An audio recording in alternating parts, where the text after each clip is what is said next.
श्री सिद्धकुंजिका स्तोत्रम शिव उवाच शृणु देवि प्रवक्ष्यामि कुंजिका स्तोत्रमुत्तमम् येन मंत्र प्रभावेण चंडी जापः शुभो भवेत्। न कवचं नार्गला स्तोत्रम कीलकं न रहस्यकं न सूक्तं नापि ध्यानं च न न्यासो न च वार्चनं। कुंजिका पाठ मात्रेण दुर्गा पाठ फलं लभेत्। अतिगुह्यतरं देवी देवानामपि दुर्लभं। गोपनीयं प्रयत्नेन स्वयोनिरिव पार्वती मारणं ओहनं वश्यं स्तम्भनोच्चाटनादिकं पाठमात्रेण संसिद्ध्येत् कुंजिका स्तोत्रमुत्तमम्। अथ मंत्रः ओम ऐं ह्रीं क्लीं चामुण्डायै विच्चे।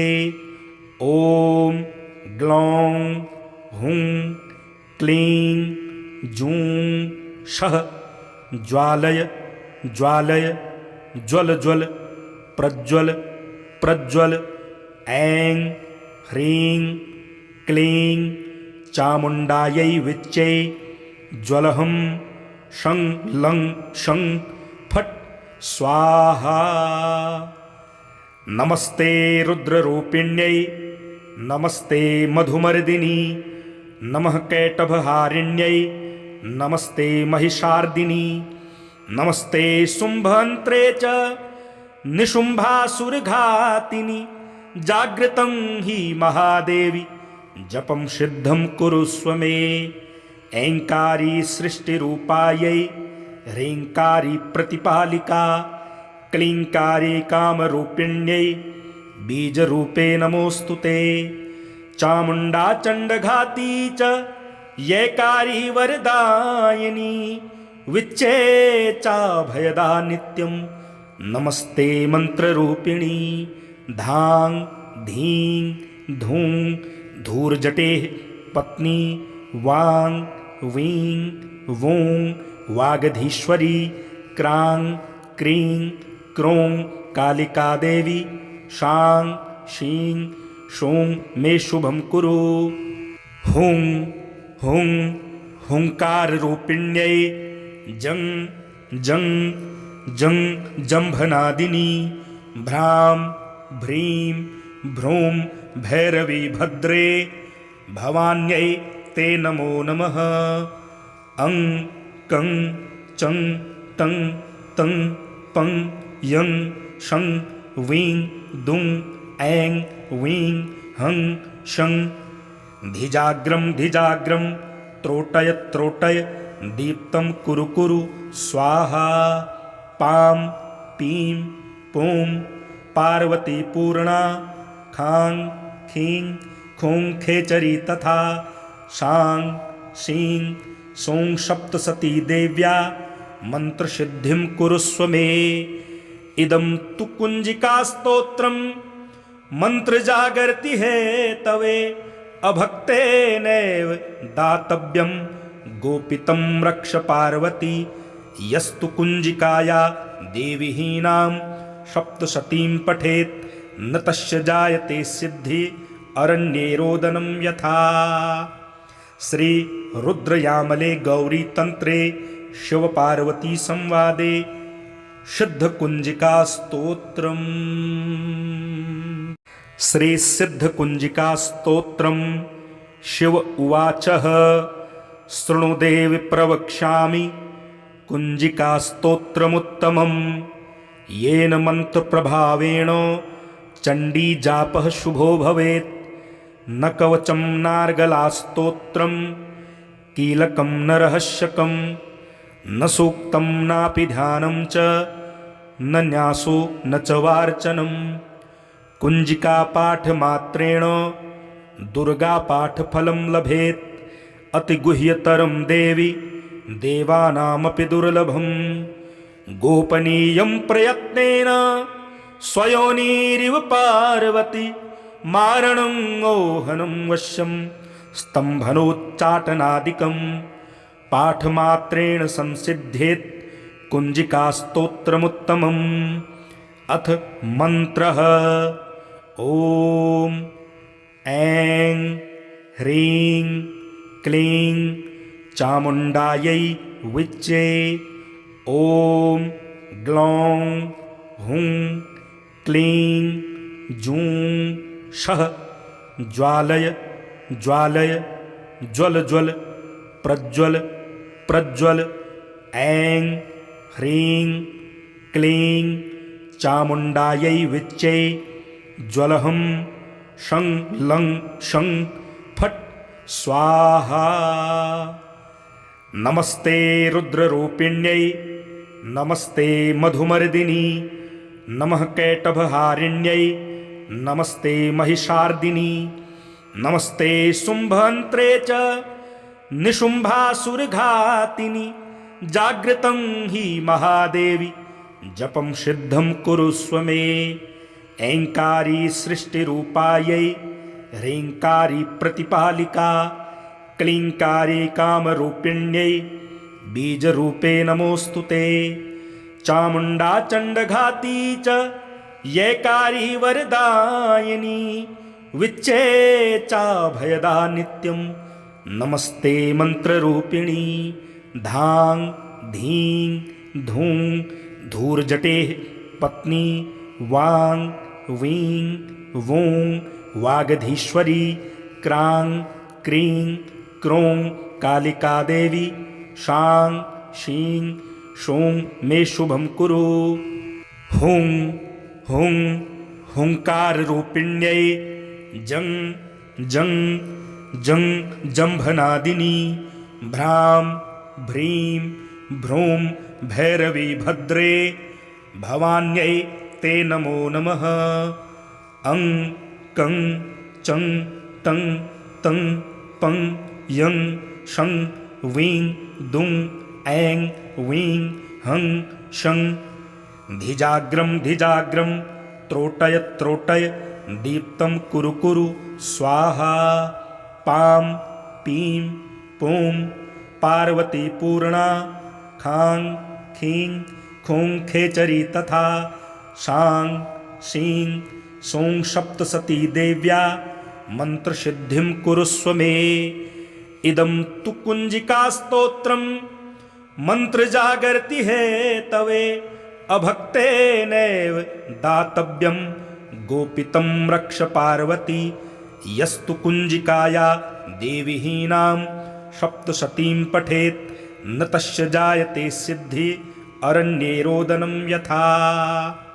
श्री रुद्रयामले गौरी तंत्रे शिव पार्वती संवादे सिद्ध कुंजिका स्तोत्रम्। श्री सिद्ध कुंजिका स्तोत्रम्। शिव उवाचः शृणुदेवि प्रवक्ष्यामि कुंजिका स्तोत्रमुत्तमम्। येन मंत्रप्रभावेण चण्डी जापः शुभो भवेत्। न कवचं नार्गलास्तोत्रं कीलकं न रहस्यकं न सूक्तं नापि ध्यानं च न न्यासो न च वार्चनं। कुञ्जिकापाठमात्रेण दुर्गापाठफलं लभेत्। अतिगुह्यतरं देवि देवानामपि दुर्लभं। गोपनीयं प्रयत्नेन स्वयोनिरिव पार्वती मारणं ओहनं वश्यं स्तम्भनोच्चाटनादिकं पाठमात्रेण संसिद्ध्येत् कुञ्जिकास्तोत्रमुत्तमम्। अथ मन्त्रः। ॐ ऐं ह्रीं क्लीं चामुण्डायै विच्चे। ॐ ग्लौं हुं क्लीं जूं शः ज्वालय ज्वालय ज्वल ज्वल प्रज्वल प्रज्वल। ऐं ह्रीं क्लीं चामुण्डायै विच्चे ज्वलहं शं लं शं फट् स्वाहा। नमस्ते रुद्ररूपिण्यै नमस्ते मधुमर्दिनी नमः कैटभहारिण्यै नमस्ते महिषार्दिनी नमस्ते शुम्भन्त्रे च निशुम्भासुरघातिनि जागृतं हि महादेवी जपं सिद्धं कुरुष्व मे ऐङ्कारी सृष्टिरूपायै ह्रीङ्कारी प्रतिपालिका क्लीङ्कारी कामरूपिण्यै बीजरूपे नमोऽस्तु ते चामुण्डा चण्डघाती च यैकारी वरदायिनी विच्चे चाभयदा नित्यं नमस्ते मन्त्ररूपिणी धां धीं धूं धूर्जटेः पत्नी वां वीं वूं वागधीश्वरी क्रां क्रीं क्रों कालिका देवी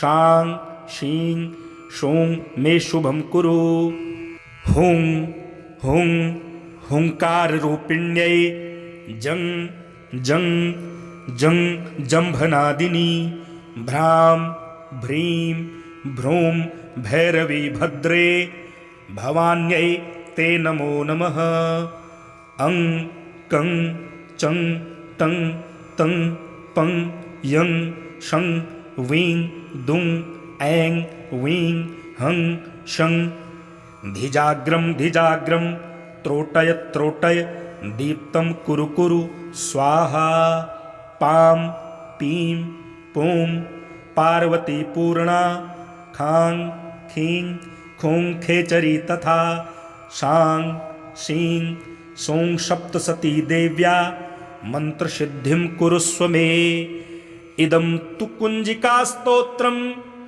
मन्त्रजागर्ति हेतवे अभक्तेनैव दातव्यं गोपितं रक्ष पार्वती यस्तु कुञ्जिकाया देवीहीनां सप्तशतीं पठेत् न तस्य जायते सिद्धि अरण्ये रोदनं यथा श्री रुद्रयामले गौरी तंत्रे शिव पार्वती संवादे सिद्धकुंजिका स्तोत्रम्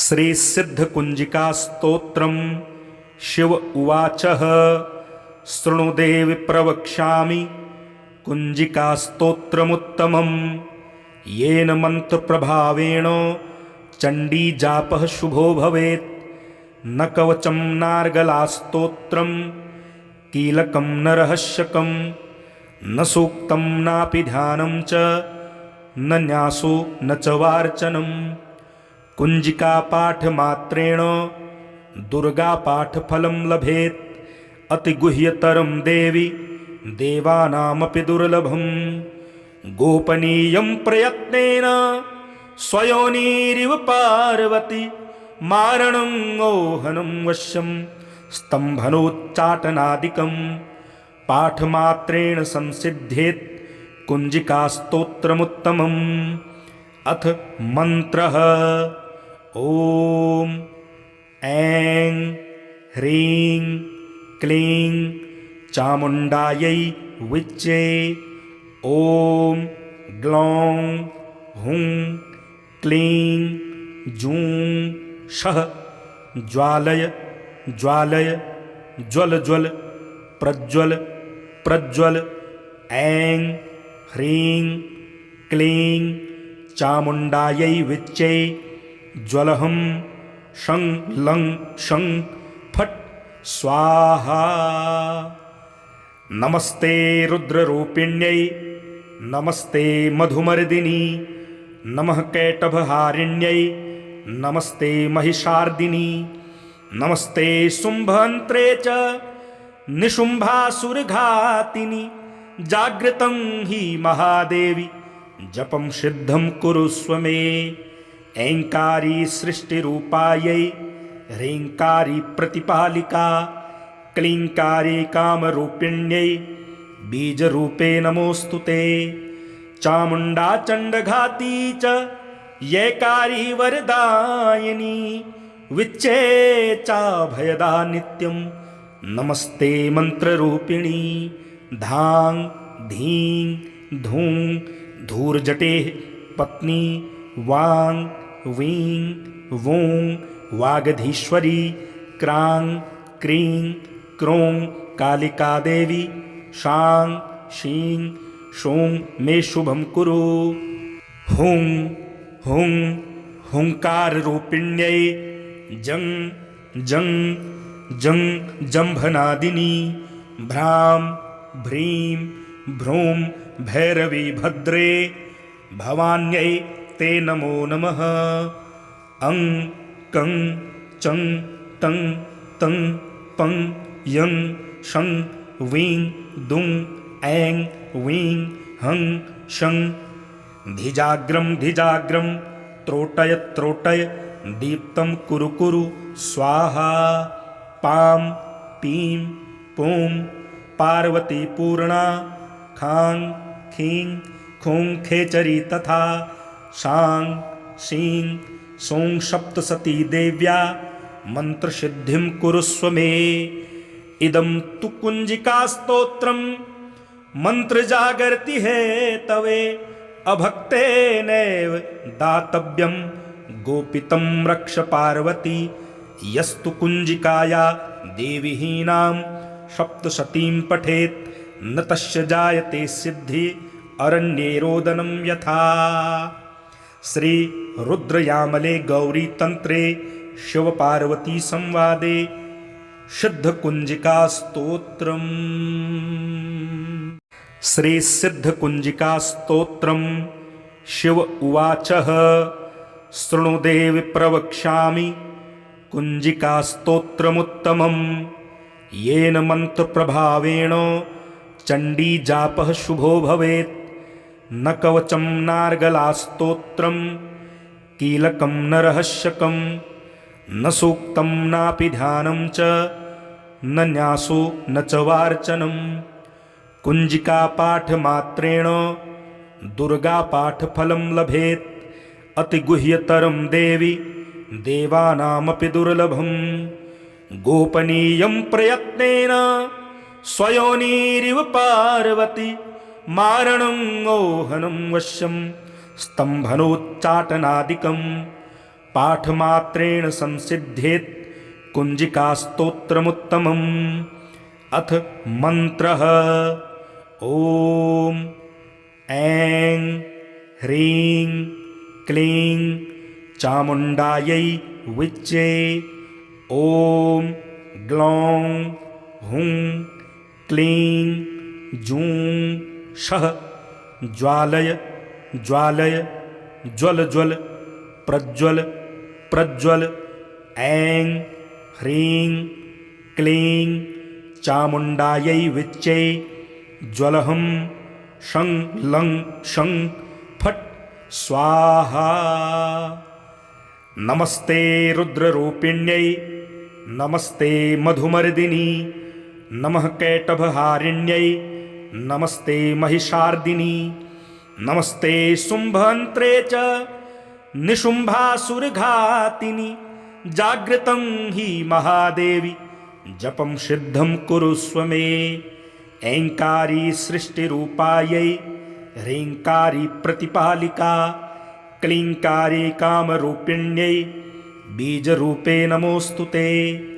चामुण्डा चण्डघाती च यैकारी वरदायिनी विच्चे चाभयदा नित्यं नमस्ते मंत्ररूपिणी। धां धीं धूं धूर्जटेः पत्नी वां वीं वूं वागधीश्वरी क्रां क्रीं क्रों कालिका देवी शां शीं शूं मे शुभं कुरु। हुं हुं हुंकार रूपिण्यै जं जं जं जंभनादिनी भ्रां भ्रीं भ्रूं भैरवी भद्रे भवान्यै ते नमो नमः। अं कं चं तं तं पं यं शं वीं दुं ऐं वीं हं शं धिजाग्रं धिजाग्रं त्रोटय त्रोटय दीप्तं कुरु कुरु स्वाहा। पां पीं पूं पार्वती पूर्णा खां खीं खूं खेचरी तथा शां शीं सौं सप्तसती देव्या मन्त्रसिद्धिं कुरुस्व मे। इदं तु कुञ्जिकास्तोत्रं मन्त्रजागर्ति हेतवे अभक्तेनैव दातव्यं गोपितं रक्ष पार्वती। यस्तु कुञ्जिकाया देवीहीनां सप्तशतीं पठेत् न तस्य जायते सिद्धि अरण्ये रोदनं यथा। श्री रुद्रयामले गौरी तंत्रे शिव पार्वती संवादे सिद्ध कुंजिका स्तोत्रम्। श्री सिद्ध कुंजिका स्तोत्रम्। शिव उवाचः शृणु देवि प्रवक्ष्यामि कुंजिका स्तोत्रमुत्तमम्। येन मंत्रप्रभावेण चण्डी जापः शुभो भवेत्। न कवचं नार्गलास्तोत्रं कीलकं न रहस्यकं न सूक्तं नापि ध्यानं च न न्यासो न च वार्चनं। कुंजिका पाठमात्रेण दुर्गा पाठफलं लभेत्। अतिगुह्यतरं देवी देवानामपि दुर्लभं। गोपनीयं प्रयत्नेन स्वयोनिरिव पार्वती। मारणं ओहनं वश्यं स्तम्भनोच्चाटनादिकं पाठमात्रेण संसिद्धेत् कुंजिकास्तोत्रमुत्तमम्। अथ मन्त्रः ॐ ऐं ह्रीं क्लीं चामुण्डायै विच्चे। ॐ ग्लौं हुं क्लीं जूं शः ज्वालय ज्वालय ज्वल ज्वल प्रज्वल प्रज्वल। ऐं ह्रीं क्लीं चामुण्डायै विच्चे ज्वलहं शं लं शं फट् स्वाहा। नमस्ते रुद्ररूपिण्यै नमस्ते मधुमर्दिनी नमः कैटभहारिण्यै नमस्ते महिषार्दिनी नमस्ते शुम्भन्त्रे च निशुम्भासुरघातिनि। जागृतं हि महादेवी जपं सिद्धं कुरुस्व मे। ऐङ्कारी सृष्टिरूपायै ह्रीङ्कारी प्रतिपालिका क्लीङ्कारी कामरूपिण्यै बीजरूपे नमोऽस्तु ते। चामुण्डा चण्डघाती च यैकारी वरदायिनी विच्चे चाभयदा नित्यं नमस्ते मन्त्ररूपिणी। धां धीं धूं धूर्जटेः पत्नी वां वीं वूं वागधीश्वरी क्रां क्रीं क्रों कालिका देवी। शां शीं शूं मे शुभं कुरु। हुं हुं हुंकाररूपिण्यै जं जं जं जम्भनादिनी। भ्रां भ्रीं भ्रूं भैरवी भद्रे भवान्यै ते नमो नमः। अं कं चं तं तं पं यं शं वीं दुं ऐं वीं हं शं। धिजाग्रं धिजाग्रं त्रोटय त्रोटय दीप्तं कुरु कुरु स्वाहा। पां पीं पूं पार्वती पूर्णा खां खीं खूं खेचरी तथा। शां शीं सौं सप्तसती देव्या मन्त्रसिद्धिं कुरुस्व मे। इदं तु कुञ्जिकास्तोत्रं मन्त्रजागर्ति हेतवे अभक्तेनैव दातव्यं गोपितं रक्ष पार्वती। यस्तु कुञ्जिकाया देवीहीनां सप्तशतीं पठेत् न तस्य जायते सिद्धि अरण्ये रोदनं यथा। श्री रुद्रयामले गौरी तंत्रे शिव पार्वती संवादे सिद्ध कुंजिका स्तोत्रम्। श्री सिद्ध कुंजिका स्तोत्रम्। शिव उवाचः शृणु देवि प्रवक्ष्यामि कुंजिका स्तोत्रमुत्तमम्। येन मन्त्रप्रभावेण चण्डीजापः शुभो भवेत्। न कवचं नार्गलास्तोत्रं कीलकं न रहस्यकं न सूक्तं नापि ध्यानं च न न्यासो न च वार्चनं। कुञ्जिकापाठमात्रेण दुर्गापाठफलं लभेत्। अतिगुह्यतरं देवि देवानामपि दुर्लभं। गोपनीयं प्रयत्नेन स्वयोनिरिव पार्वती मारणं ओहनं वश्यं स्तम्भनोच्चाटनादिकं पाठमात्रेण संसिद्ध्येत् कुञ्जिकास्तोत्रमुत्तमम्। अथ मन्त्रः ॐ ऐं ह्रीं क्लीं चामुण्डायै विच्चे। ॐ ग्लौं हुं क्लीं जूं शः ज्वालय ज्वालय ज्वल ज्वल प्रज्वल प्रज्वल। ऐं ह्रीं क्लीं चामुण्डायै विच्चे ज्वलहं शं लं शं फट् स्वाहा। नमस्ते रुद्ररूपिण्यै नमस्ते मधुमर्दिनी नमः कैटभहारिण्यै नमस्ते महिषार्दिनी नमस्ते शुम्भन्त्रे च निशुम्भासुरघातिनि। जागृतं हि महादेवी जपं सिद्धं कुरुष्व मे। ऐङ्कारी सृष्टिरूपायै ह्रीङ्कारी प्रतिपालिका क्लीङ्कारी कामरूपिण्यै बीजरूपे नमोऽस्तु ते।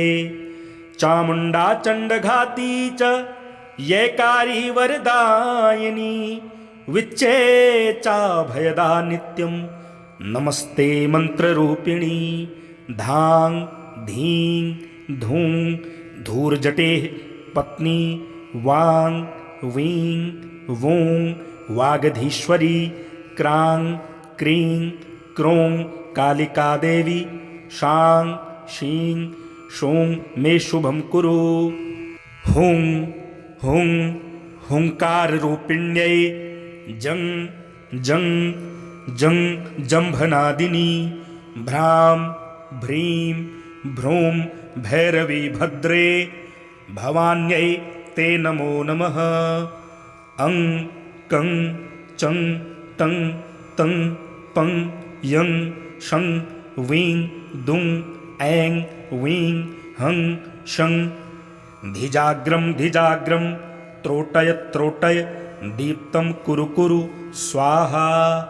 पां पीं पूं पार्वती पूर्णा खां खीं खूं खेचरी तथा शां शीं सौं सप्तसती देव्या मन्त्रसिद्धिं कुरुष्व मे।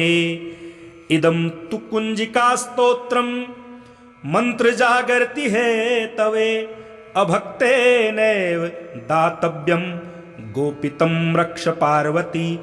यस्तु कुञ्जिकाया देवीहीनां सप्तशतीं पठेत् न तस्य जायते सिद्धि अरण्ये रोदनं यथा। श्री रुद्रयामले गौरी तंत्रे शिव पार्वती संवादे सिद्धकुंजिका स्तोत्रम्। श्री सिद्धकुंजिका स्तोत्रम्। शिव उवाचः शृणु देवि प्रवक्ष्यामि कुंजिका स्तोत्रमुत्तमम्। येन मन्त्रप्रभावेण चण्डीजापः शुभो भवेत्।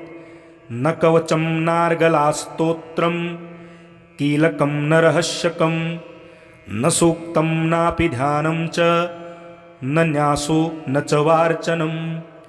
कुञ्जिकापाठमात्रेण दुर्गापाठफलं लभेत्। अतिगुह्यतरं देवि देवानामपि दुर्लभं। गोपनीयं प्रयत्नेन स्वयोनिरिव पार्वती मारणं ओहनं वश्यं स्तम्भनोच्चाटनादिकं पाठमात्रेण संसिद्ध्येत् कुञ्जिकास्तोत्रमुत्तमम्। अथ मन्त्रः ॐ ऐं ह्रीं क्लीं चामुण्डायै विच्चे। ॐ ग्लौं हुं क्लीं जूं शः ज्वालय ज्वालय ज्वल ज्वल प्रज्वल प्रज्वल। ऐं ह्रीं क्लीं चामुण्डायै विच्चे ज्वलहं शं लं शं फट् स्वाहा। नमस्ते रुद्ररूपिण्यै नमस्ते मधुमर्दिनी नमः कैटभहारिण्यै नमस्ते महिषार्दिनी नमस्ते शुम्भन्त्रे च निशुम्भासुरघातिनि। जागृतं हि महादेवी जपं सिद्धं कुरुष्व मे। ऐङ्कारी सृष्टिरूपायै ह्रीङ्कारी प्रतिपालिका क्लीङ्कारी कामरूपिण्यै बीजरूपे नमोऽस्तु ते। चामुण्डा चण्डघाती च यैकारी वरदायिनी विच्चे चाभयदा नित्यं नमस्ते मन्त्ररूपिणी। धां धीं धूं धूर्जटेः पत्नी वां वीं वूं वागधीश्वरी क्रां क्रीं क्रों कालिका देवी शां शीं शूं मे शुभं कुरु। हुं हुं हुंकाररूपिण्यै जं जं जं जम्भनादिनी भ्रां भ्रीं भ्रूं भैरवी भद्रे भवान्यै ते नमो नमः। अं कं चं तं तं पं यं शं वीं दुं ऐं वीं हं शं। धिजाग्रं धिजाग्रं त्रोटय त्रोटय दीप्तं कुरु कुरु स्वाहा। पां पीं पूं पार्वती पूर्णा खां खीं खूं खेचरी तथा शां शीं सौं सप्तसती देव्या मन्त्रसिद्धिं कुरुष्व मे। इदं तु कुञ्जिकास्तोत्रं मन्त्रजागर्ति हेतवे अभक्तेनैव दातव्यं गोपितं रक्ष पार्वती। यस्तु कुञ्जिकाया देवीहीनां सप्तशतीं पठेत् न तस्य जायते सिद्धि अरण्ये रोदनं यथा। श्री रुद्रयामले गौरी तंत्रे शिव पार्वती संवादे सिद्ध कुंजिका स्तोत्रम्।